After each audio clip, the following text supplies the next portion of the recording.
President Donald Trump বলেছেন, পারমাণবিক অস্ত্র হ্রাস নিয়ে রাশিয়া ও চীনের সঙ্গে তিনি পুনরায় আলোচনা শুরু করতে চান এবং তার আশা এইভাবে তিনটি দেশই প্রতিরক্ষা খাতে তাদের বিপুল ব্যয়কে অর্ধেকে নামিয়ে আনতে সহমত হবে। বৃহস্পতিবার ওভাল দফতরে সংবাদদাতাদের তিনি এসব কথা বলেন। খবর ভয়েস অফ আমেরিকার। ট্রাম্প বলেন, দেশের পারমাণবিক অস্ত্র প্রতিরোধ পুনর্নির্মাণে শত শত কোটি ডলার বিনিয়োগ করা হচ্ছে। তিনি বলেন, এই খাতে ব্যয় সংকোচন করতে যুক্তরাষ্ট্রের প্রতিদ্বন্দ্বীদের কাছ থেকে অঙ্গীকার আদায়ে সক্ষম হবেন বলে তিনি আশা করেন।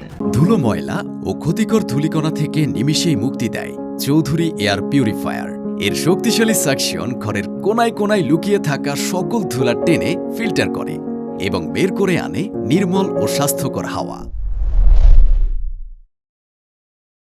ট্রাম্প বলেন, আমাদের একেবারে নতুন পারমাণবিক অস্ত্র তৈরি করার কোনো চুক্তি নেই। এই বিশ্বকে এই অস্ত্র দিয়ে 50 বার 100 বারের বেশি ধ্বংস করা যেতে পারে এবং আমরা এখনো নতুন পারমাণবিক অস্ত্র তৈরি করে চলেছি, আর তারাও পারমাণবিক অস্ত্র তৈরি করছে। ট্রাম্প বলেন, আমরা সবাই বিপুল অর্থ ব্যয় করছি যা অন্যান্য নানা খাতে ব্যয় করা যেতে পারত, যেগুলো আশা করি প্রকৃতই অনেক বেশি উৎপাদনশীল। ঠান্ডা যুদ্ধের পর থেকে যুক্তরাষ্ট্র ও রাশিয়া বিপুল অস্ত্র ভাণ্ডার মজুত করলেও ট্রাম্প ভবিষ্যৎবাণী করেন 5 বা 6 বছরের মধ্যে পারমাণবিক অস্ত্রের সক্ষমতার নিরিখে চীন তাদের ধরে ফেলবে।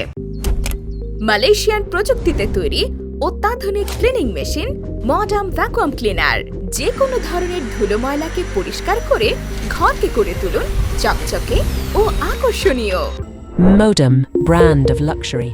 তিনি বলেন, এই অস্ত্র যদি কখনো ব্যবহার করা হয় তাহলে সেটাই সম্ভবত হবে মহাবিপর্যয়। ট্রাম্প বলেছেন, মধ্যপ্রাচ্য ও ইউক্রেনে একবার আমরা সবাই মিটিয়ে ফেলতে পারলে এই দুই দেশের সঙ্গে পারমাণবিক বিষয় নিয়ে তিনি আলোচনায় বসবেন। তিনি জানান, প্রথম দিকেই আমি চীনের প্রেসিডেন্ট শি জিনপিং ও রাশিয়ার প্রেসিডেন্ট ভ্লাদিমির পুতিনের সঙ্গে বৈঠক করতে চাই। আমি বলতে চাই, চলো আমাদের সামরিক বাজেটকে অর্ধেকে নামিয়ে আনি। আমরা সেটা করতে পারি এবং আমার ধারণা আমরা সক্ষম হব।